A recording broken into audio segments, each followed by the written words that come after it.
thank you so much for joining us. I know that we're standing between you and probably the bar or a cocktail party, so the fact that you chose to be here with us and it doesn't even count for CE credit, that means a lot to all of us here. So thanks so much for coming out. Today we have a really great group of panelists, and we're going to talk about some interesting topics that we felt were really relevant in the industry.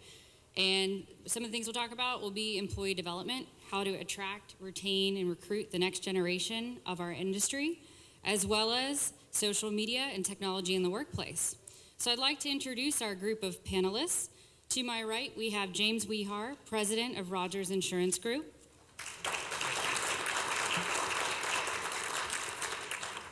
Yiana Stavrakis, Vice President, Relationship Management with AmWINS Group. Jason Bonardi, Regional Director with Travelers Insurance Group. And Stephanie Brett, Assistant Vice President, Commercial Lines Marketing Manager with S&T Evergreen Insurance. And for those of you that I didn't have an opportunity to meet at the door, my name's Kristen Skender, and I'm the Director of National Sales and Marketing for USG Insurance. I was reading the Property Casualty 360, and I found a really interesting tidbit that I wanted to share with all of you that kind of led into why we wanted to talk about this today. In 2014, the average age of insurance agents here in the U.S. will be 59 years old. So what that means for all of us is that 1/4 of the insurance industry's workforce will retire between now and 2018. So we have a lot of opportunities in this industry. And as our speaker at lunch today talked about, it's not necessarily the most appealing industry for college graduates that don't know anything about insurance. So hopefully we'll learn from our panelists today how they're attracting and retaining those talent. So I'll start first with Jim Wehar. How does your organization find and retain future talent? Well, first of all, we steal the good ones from our competitors, okay? So if we can do that. But no, it's that is our biggest challenge today, is to finding, and I want to say younger people. It's not always easy, and I guess I picked up on Scott Addis's lunch discussion. Our perception in the industry or in the world is not real good with young people, and it's a challenge for all of us to try to change that. But we find that our best way is really we solicit from our employees if they have anybody out there they can recommend. We're very much willing to give a young person an opportunity in our organization, and we'll help provide them with the training, and hopefully we can develop them. So that would be our first attempt to bring younger people in. So, thank you. I'll also ask for Jason to share his thoughts on the subject. Attracting talent, I would say career fairs. We used to think career fairs were the way to go, and we would be there, and Boeing and FBI would have all the kids. For some reason, insurance people don't think that's as sexy as some of the other industries. So what we've been able to do is to engage in relationships with the local universities, and we reach out and engage with the director of the Career Center or the directors of the business finance schools, and really reach out and try to get the top talent. So go directly to the source instead of waiting for them to come to us. Absolutely. Does anyone else on the panel have anything they would like to add on that? I mean, I think I'm heavily involved in visiting colleges and speaking about the industry, and a lot of the times I'll attend with a more senior representative so that we kind of show the students that there is a wide array of people that work here, and it can be exciting. So getting out there, presenting to your local high schools and colleges, that helps spread the word, you know? Yeah, absolutely. And to your point, how would you say that you actually go about retaining those candidates once you've found them? I work at AmWINS, and we have put a lot of energy and investment into training and development and culture shaping. So AmWINS started about 10 years ago, and we created a culture that is very entrepreneurial and very collaborative. So we work in the E&S industry, which by nature is kind of exciting because it's hard to place risk. So I do have that, behind me. But we have a really good culture that adapts to what the expectations are of our colleagues. And we also have training and development. We've invested heavily in training and development. We also promote creating career paths for new brokers at AmWINS so that they understand where they're going. Great, thank you. Stephanie, what would you say as far as retaining the talent that you attract? Well, I think it's important to focus on presenting to the younger generation that's coming onward that we're trying to attract a career path. So we want you to come and work for us, but what's that going to look like for you in 1 year, in 3 years, in 5 years, in 10 years? Because I think the younger generation wants instant gratification. We're probably seeing that, and we need to adapt to that. We don't want to necessarily say, okay, we're just going to give you the instant gratification that you want. We have to adapt and meet in the middle somehow. So I think that showing the younger generation a career path is going to help retain them. Absolutely. Because then it just becomes a bidding war. We were talking about this before everybody came in. It just becomes a bidding war. You bring somebody in, you know, you guys probably see it, those of you who are here in Pittsburgh, you know, you bring in a kid straight out of college, train them for a year, their name gets out, they're good at what they do, then, oh boy, what happens when the company 3 stories up from us finds out about them and they want to get them, you know, throw a little bit more money at them and they might walk. So it's a serious concern for our industry moving forward. Yeah, absolutely. And with that in mind, I imagine having recruited and gone through all this effort through the different means that they've described, and now you're trying to build somebody into a career and it's not happening as fast as they want it to, which it seems like, speaking as a millennial, I guess is what they call us. So I know that none of my promotions happened in the timing I wanted them to. You know, I always wanted it sooner than they were ready for it. So to that point, how would you develop talent in terms of a leadership role and perpetuation planning? So hanging on to the good ones that you find. Is that for me? Sorry. Yeah, absolutely.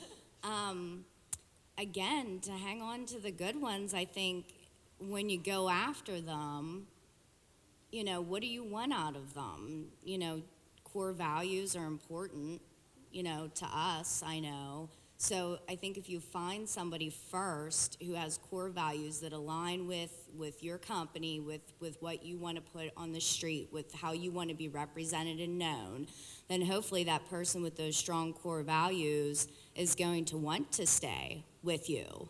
You know, I'm fortunate to say that I'm happy where I am and what I'm doing. And I think that everybody needs to, again, meet in the middle somehow when you find the right talent, to keep the talent, to say, you know, stay in touch with them. Again, I go back to the instant gratification. The younger generations, you know, they want to hear feedback, which is rightfully so, and just open dialogue. Yeah, absolutely. How about, Jim, from your perspective? One of the things, too, with young people, and one of the things that I'm experiencing myself is not everybody in your organization is a good mentor. I mean, they've got great skills and they can handle different areas, but to be a good mentor, to take the time out to work with a young person and help develop them, those are the things I think as agency principals we have to pick out who those people are and try to have our new recruits work with them. And again, the instant gratification, I think that's one of the perceptions in the industry that we need to do more of.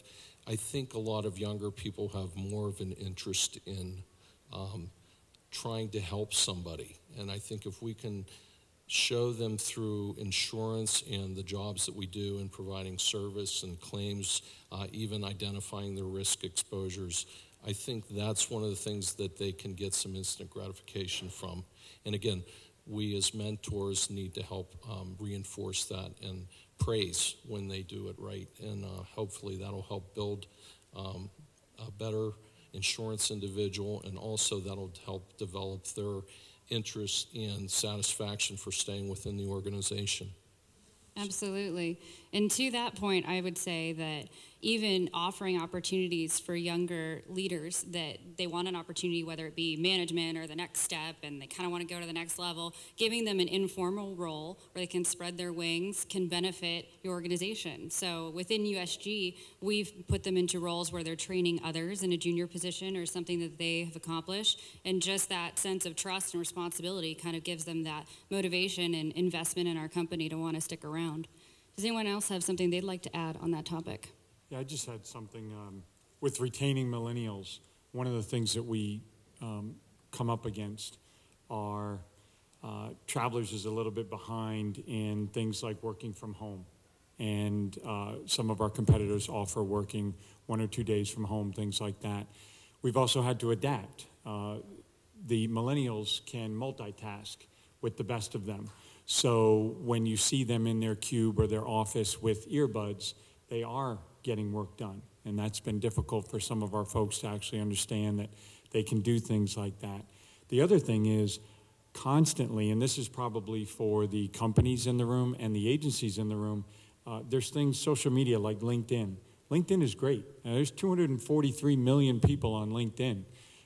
Many of them don't have a picture, which means you don't exist. So if you don't have a picture, make sure you put it on there. It's like trying to sell an eBay item without a photo. You're absolutely right. But people are constantly looking at your people on LinkedIn, and it makes it that much easier for recruiters and things like that. So there's kind of a double-edged sword there, because we've certainly found people from there. And the other thing on retaining is letting people, as you said, spread their wings. In claim, we cross-train. So if you come in as a property adjuster, we also train you in GL and comp and auto, so that you can get kind of a flavor for all those 4 disciplines and maybe figure out which way you want to go. Absolutely.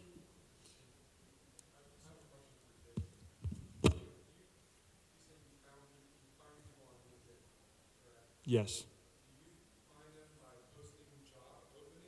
Just by trolling through the site? We're trolling, definitely. We have internal and trolling. Actually, the correct term is not trolling. The correct term is creeping. And of course, the millennial next to us knows exactly what creeping is. When you are going through the rev or you're looking at Facebook, but you're not liking, you're not commenting, you're just creeping. No one knows you were there. So, but yes, that's what we do, and that's how we find. I mean, we people. put a job posting, and the responses were just well beyond, or people we would never even consider even interviewing. And It's free advertising. Right. I mean, so let's look at Facebook for 1 second, right? 1.8 billion users, so that much more. But not just 1.8 billion users on Facebook, 4.7 billion posts a day. Okay, so everybody's on there, and if just 0.5% look at your ad, think of the exposure you're getting there, and it's all free. You said that you got responses to that ad that were people you would never consider. Were you happy with the candidate who was ultimately selected, or was it a good? Still looking. Okay. I think all of us here are looking. So now that we have the questions from the audience, I also want to mention that this is an interactive panel. So if you do have questions, I'll kind of stop periodically throughout the way so that I can come visit you and bring you a mic, just like I did over here. And you might get a free drink ticket. So before we carry on with the planned questions, anyone have a question? Drink ticket.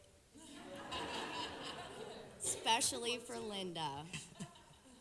So I get it, and I understand it. It is something you have to deal with. But what do you do when you have an office full, including me, of people in their 40s or 50s who have had to work, 5, 10 years to go up the ladder? And so now you have this young person, and you're right, they're incredible. They can multitask. They learn so quick. It's incredible. But how do you carry that over? While it took you 10 years to get to the same position. It's a double standard. Mm-hmm. Yeah, I get So how do you that. deal with it? I think that maybe what we're forgetting in all of that, and maybe not giving enough credit to a lot of the people in this room for, is that that experience that you have has mentored so many people, right? I'm lucky to say I had great mentors and still do. And we were talking again earlier before you all came in about, that scares me, that so many talented, experienced underwriters are going to be gone. And I'm thrilled that new trainees are coming in, but there's nothing like picking up the phone and calling somebody who's been doing it for 20, 30 years and talking to them getting the risk, because you can't buy that experience. So that's hard for me to process too, Linda, because I think that, you can't buy that experience. You just, there's so many people in this room who started in the industry probably at 18, right? And made great lives for themselves and for their families because of it. And, I'm a millennial, but I look to experienced people to help me. I'd like to just add to that too, that a lot of us grew up with, before the technology or computers, I can still remember doing apps by hand, but I guess the thing that I noticed with young people, and again, they're a tremendous resource, so we got to get them into our industry because of the technology and the way technology is evolving at the company level. We need it in the agencies because it's the only way that we can operate cost effectively and to put service in front of our customers. But where they're so strong with all the technology and applications for it, we veterans have a lot of experience with personal, direct conversation for negotiating. That's one of the skills that I see that's a little bit lacking with younger people. They can do it all electronically, but when it comes to face-to-face conversation sometimes, and I think that's one of the things that they will gain in time and as our industry and how we conduct business. So where I agree with what you're saying, Linda, the seasoned veterans may seem like they're being pushed aside, but I would never discount their experience and that ability to have that direct conversation. And act as a mentor, like Stephanie was saying. You can utilize them in a way that they can collaborate instead of it being one against the other, hopefully. So that's perfect timing for my next question, which now that we have everyone chatting about, I feel like I can ask. So, is there an appropriate age for someone to become a manager? And I think it's really funny. I was telling Kurt how funny it is for me to ask this question, because I was a manager when I was 20, and then at USG when I was 21. So, is there an appropriate age? I want to hear what they have to say first. Go ahead. Yeah, I don't think there's an inappropriate age. I think, what Linda was talking about and getting at is there are some people that do get their feelings hurt when the young people come in and they're getting pushed up the ladder. And I hope I speak for everyone in the room that we're very fortunate we are in the private sector. And if you perform, you get rewarded for your performance. And so people that do show that acumen to be a leader, that's tremendous, and that's what we want. And you have to adapt. Principals cannot, it's so competitive out there, and we all know the direct writers, and Geico spends $1 billion and all that stuff, and Progressive State Farm are right behind them with $900 million a year spending in advertising. Principals cannot run their business like an agency anymore. They have to run their agency like a business. Mm-hmm. Absolutely, great point. Okay, and again, not everybody is cut out to be a manager. It takes a person that's willing to humble themselves, not try to be better than everybody. You have to earn the respect of the people that you're managing first. And I think for a young person to come into an organization, they may have all these credentials behind them, but I think the wise or prudent young person that would try to aspire to management would want to prove themselves to their coworkers and gain the respect from their staff before they would assume some kind of management or assistant management role. That's why I was a Absolutely. broker at USG before I was a manager, because I wanted to know, before that I started training and teaching them and everything like that, I wanted them to know that I could do it myself and build a book and whatnot. So I agree 100% with that. Anybody else? Sorry, go ahead. Well, just simply kind of like how everybody else said it, I don't think there's an appropriate age. I think there's an appropriate kind of personality or characteristics. If somebody doesn't believe in you or follow you or believe in your ideas, it doesn't matter how old you are, they're not going to follow you. So there's a certain person. I say either you have it or you don't, because there's a certain person that can garner people to get excited about something and work together. And not everybody wants to be management. That's something to think about too. They may be great at what they do in the capacity they do it, but it's not a management function. I mean, we need every component of the system for it to work well. So just because you don't want to have direct reports doesn't mean that there's not a future for you or you're not going to be exceptional at that level. Right. And I think a lot of people, and speaking kind of in general terms here, not age specific, but I think we've all at some point in our lives thought that management looks glamorous. But I don't think many people realize that it's really probably one of the hardest jobs out there. It means, countless sacrifice with regard to hours and family and, anything in your life in terms of that. So, I mean, I would say that it's not as glamorous necessarily as it looks as far as, aspiring to be in a role like that. And so appreciating the people that we have in the roles and what they're great at is super important as well. Everybody matters. Management or not, everybody is critical in taking care of our customers, no matter what capacity that customer is to you. Everybody matters, from the person who answers the phone, everybody, to make it work and to take care of our customers. Absolutely. We had children in for the Take Your Kid to Work Day yesterday, and I told them about my job and what I do at USG, and they looked at me and they said, "So you solve problems all day and deal with headaches?" And I said, "Yes, absolutely. That's exactly what I do." And they were like, "That's so nice that you do that for people." And I'm like, I never they would thought of it feel that that way. way, Yeah, right. So, all right. Anybody else have a question from the audience before we continue with our programming? Curious if someone's ever tried reverse mentoring, millennials mentoring the boomers. I've seen that very successfully employed. It isn't avant-garde, but it works powerfully and identifies future leaders, just as an observation. Is that like a structured program you have, or does that? Not structured, it was just Okay. Because I'm trying to do that with my boss. Good strategy. It's not going that well. He already told me I can't text him anymore, so I'm not allowed to text my boss.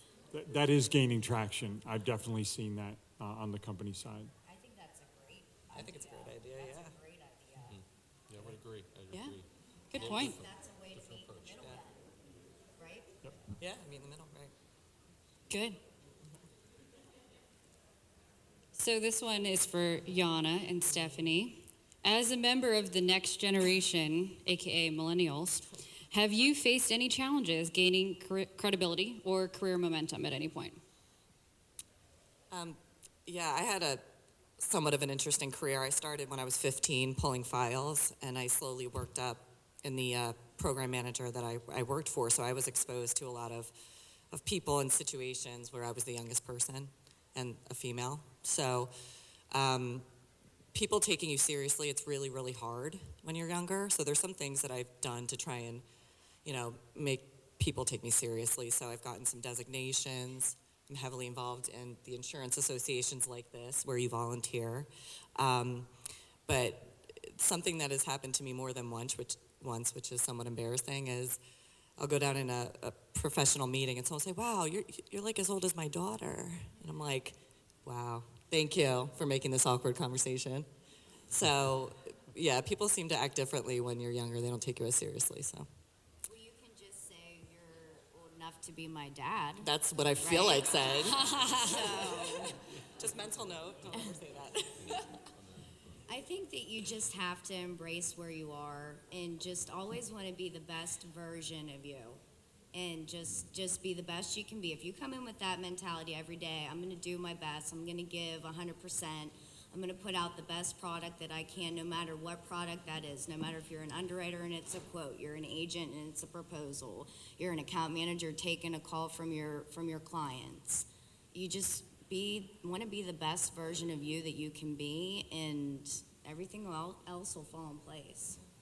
Yeah, and I think we're at a stage now where it's actually an advantage to have younger team members with regards to technology and social media. So you have all these new things you're trying to do, and I think that they can add value in those respects as well. So being patient, being humble, all the things we kind of talked about, that's what I tried to do in my career. Hopefully it succeeded in order to get to where I am. And to not give up, you know? You just keep it moving, keep it moving. Absolutely. So to the entire group here on our panel, what advice would you give to someone looking to advance their career? And this is not specific to a generation, so just anyone looking to advance their career, move into management and leadership. Gentlemen? Well, I guess my first comment would be, and I guess I'm assuming within an organization. Yeah. Okay. Master what you're being assigned right now and keep reaching out for the challenges and keep pushing yourself, because unless you push yourself outside of your comfort zones, I don't think you're really going to develop skills you need for more responsibilities and things that are not quite easy to handle sometimes. And I think the big thing too is working and trying. I have to say it's one of my weaknesses. Critiquing people sometime. We need to be able to do that effectively and help them develop. So that would be a biggie. Yeah, much of the same as Jim said. Yiana said she volunteers for a lot of different things and different associations. Get your face out there, network, go up to people. Don't wait for them to go up to you. Volunteer for special assignments in the office, things like that. Ask for more exposure, and try to get face time with the leadership at your company or at other companies. If you want to be a leader, you can become one. You just have to take a chance. And there's all kinds of quotes out there with, nothing good happens if someone didn't take a chance. So. Be a sponge. Take advantage of the knowledge of the experienced people around you, because they're not going to be there forever, and there's some smart people out there. Absolutely. Yana? I kind of looked at it in a different way. It was kind of, what have I learned in a management type role that has, made me successful? And it's kind of like, don't sweat the small stuff, because you're not going to please everybody. It's impossible. But you just do the best that you can for the greatest good. And, another thing is communicating. For me, I feel like if you don't communicate to everybody involved, you're never going to be able to be a good manager. So those are just some tips. Yeah.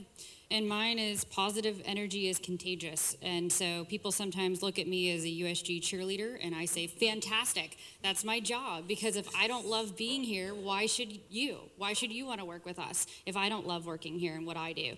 So I hope that I find people as passionate as I am about what I do, but I know that not everyone's going to be that excited. And that's okay. I'll be excited enough for both of us.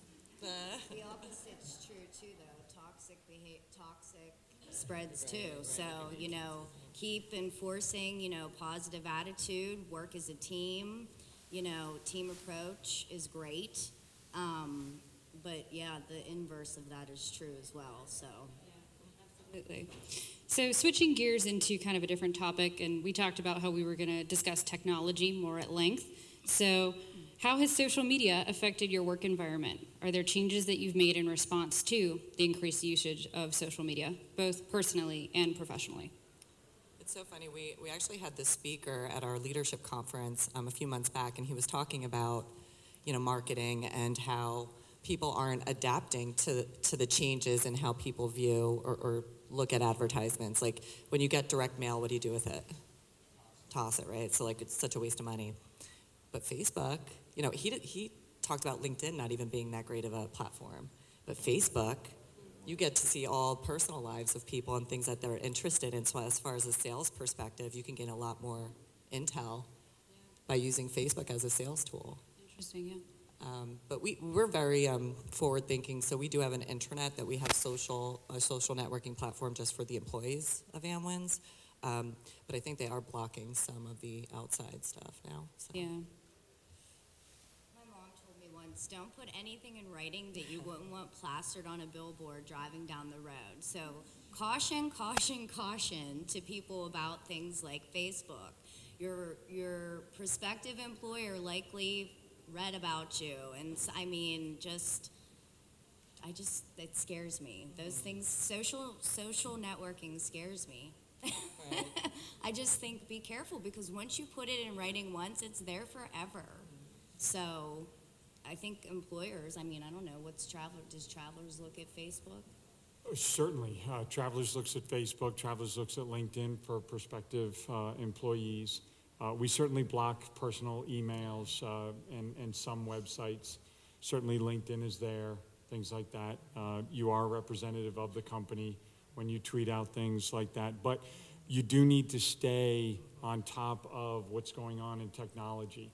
And, we talk about LinkedIn and Facebook today, but the millennials and the people right behind them, we have to know about, Hootsuite and Buffer and PicMonkey and Canvas and Instagram. Some of those I don't All know those- of. Perhaps you can share with us. That's all the new stuff. All those things make the social media that you're using now even easier. Yeah. So, We'll have to make a list for everyone. Just my take on social media, and I'm relatively new to LinkedIn. I've only been on there for about a year, but I was encouraged to get on LinkedIn primarily from other insurance company people that I've spoken with, and primarily about they're trying to find out who Rodgers Agency is, and I guess it is our electronic way of putting a personal resume out there. The insurance industry is probably one of the most social industries. I know I was telling Yiana that I think if I was going to use it more for a sales tool, I would create a separate LinkedIn site, set it up a little differently, because it's my LinkedIn site is so focused on insurance that I think I would need to have something different if I wanted to work on developing a certain client networking group, because I've networked with different customers and it's very effective, and I think it could be done very effectively with a LinkedIn site or some other social media site. So, Absolutely. Any questions from the audience? I'll walk around with the mic for a while, and then we kind of have our last critical thinking question. We're going to make sure we end on time so that everyone can go on to the rest of their day as well. These guys over there have questions. Coming to the other side. That guy with the tie? She's calling you out, fellow AmWINS friend. Question. Kill me. One thing I've noticed for younger people, I've noticed in our company, and I'm not a social media type person, but they're writing articles and doing things, and that's how they're trying to get their clients' attention. They're not necessarily following their Twitter accounts or their LinkedIn accounts, but they're trying to write something about New York contractors and trying to gain traction that way, and so hoping that maybe somebody from a local agency will come across that and reach out to them. So that's how they've been trying to develop on the wholesale side. I've seen that. That's a great point that you bring up. You can't just have a website for your agency. You can't just have a Twitter account for your agency. Google crawls. They call it text crawling. They send out spots or bots and spiders, and they look for written content, newly written content, or links, and they give precedence to those links. So when you are looking, or when that person is talking about construction or whatever, that's the content that comes up first. And if you think about YouTube, Google owns YouTube, so I would think that they're going to give preferential treatment and things like that. So your agency, so Jim, if you have a website, you need to be on there writing just anything, writing anything about the industry, showing video is king right now. Visual content rules the day. YouTube is the second most search engine out there behind Google. Everybody goes to YouTube. Even if you are putting up something, the heart, it tugs at your heart. The kid sees his dad or mom comes home from Afghanistan or Iraq, and it's a surprise. You put that out there at your agent and say, isn't that nice? They see Rodgers Insurance Group, and then there's another link to articles that or blogging or things like that. So it has to be, so that's a great point that you bring up. It has to be live. It can't be just stale content. No one's just going to find your website. They got to find your links and what you've written. Right. It took me a minute to come up with something, but He's repeating himself now. the question I want to ask, and I'm going to play the role of grumpy old man. Okay. I realize that we have to adapt, and I realize you have to make concessions for the younger generation. But at the same time, I feel like we might be overcorrecting sometimes, and that we're giving them all these freedoms that, frankly, they don't particularly deserve. Sometimes, in just the mentality, we had a kid that works at our agency, and we said, what are you going to be doing in 5 years? Thinking that he'd have something. He looked with a straight face at about 5 of us and said, well, I guess that's a little too soon to be CEO. And, we're sitting there going, you think you're going to be Steve DiCarlo in 5 years? He said, well, more like 7 to 10. And you're just kind of going, oh. So, at what point do we pull back and play that harsh role and say, guys, grow up, it's going to take a while? I mean, that is somewhat extreme, so. I think we all spoke about that a little bit up here before you came in, and it's kind of, we have to find a balance in between, because I learn a lot of stuff from the older generations, and I've learned to adapt and change my behavior, but I'm not going to change my whole person. That's the innate being in me of what I've experienced, so we were saying it's got to be somewhere in between, and I don't know how to get there, but we just both you have to be strict to a certain degree, I think. And I, again, I think it takes discipline. And again, as I was saying earlier, a younger person needs to prove themselves. And, a lot of the people here, they just didn't get to where they are today. They put the time and effort into it. And I think that's what, again, part of maybe being a good mentor, we have to try to teach them, you have to be patient. You have to earn your way. If that's your goal, prove it. Be respectful of people that are ahead of you and earn those spots. So.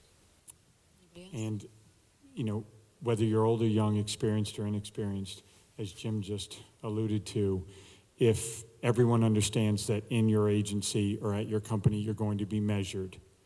And so if you create and measure sales metrics and have a contest, everybody understands that. You create competition, you create accountability. And everybody in your office should know where everyone else is in your office.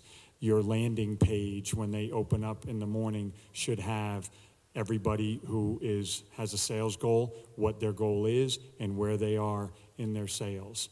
And whether you're old or young, inexperienced or not, you can't argue with that. And it creates accountability and competition, which is always healthy. Well, that brings up another question, Dave. You're talking about a generation that is used to everybody gets a trophy. So how do you deal with telling somebody second place is, it's like coffee's for closers, second place isn't good enough. Yep. And, we've heard that before, and there is a lot of truth to that. And there are times with the millennials when we tell them that they are not quite getting it done, that they've never heard that before. And if they go to a 3-day sales course in Hartford, they think that they're still doing their job, and all those emails can wait, and it can't. And so when that happens, just like we were talking about before, that we, at 40 and over, we have to adapt, they now have to adapt. And you have to perform. So I'm going to adapt, and I'm going to deal with the earbuds and the multitasking, and we're going to let you work from home 1 day a week, and we're going to, your khakis have never seen a crease before, and we can deal with that. So I do sound old sometimes, don't I? I'm not that old, I don't think. But at the same time, we're going to adapt, but you also have to adapt. And it was great when you were getting the participation awards and things like that, but it is the real world, and you do have to perform, and you are measured because our stockholders or our board of directors expect us to perform, and that's what you're going to have to do. Yeah. Can I make one comment, though? I feel like the biggest issue is when they are performing.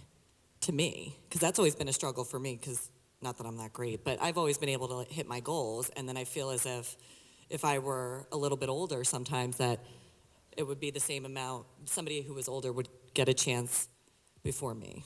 So that's where I struggle, is where I am hitting my goals. I am hitting my goals 2 years, 3 years down the line, and it's like, come on, if this was somebody else, you would have given them a shot by now. So it goes both ways. That sounds like a good problem to have, though. Yeah, true. You're in a good scenario there.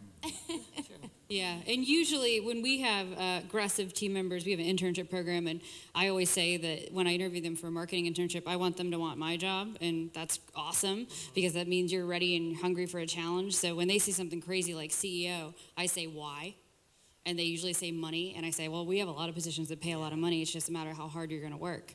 And then if they really are persistent on it, I ask them how, and I have them actually outline a plan of how they think they're going to become that. And usually through that exercise, sometimes they come to realize that it's not really what they wanted. They just never thought through it that way. So kind of a pointer from our perspective. That's a good suggestion. Hey, statistically, it says that it takes 10,000 hours or roughly 10 years to become an expert. Would you agree with that? And for new people entering the industry, what do you think we can do to stay on track or even shorten that learning curve? I think it takes a lifetime. I mean, there's not one of us in this room that would say we're not constantly learning every day. I mean, I've been in for 10 years, and I'm nowhere near where some of the people who I've learned from are. And I just hope that someday I can compare myself to them. And they've been in the industry for 30 years. I mean, these are remarkable, experienced people. So we just have to be patient and understand that we're never going to know it all. We're never going to get everything done that's on our desk that day.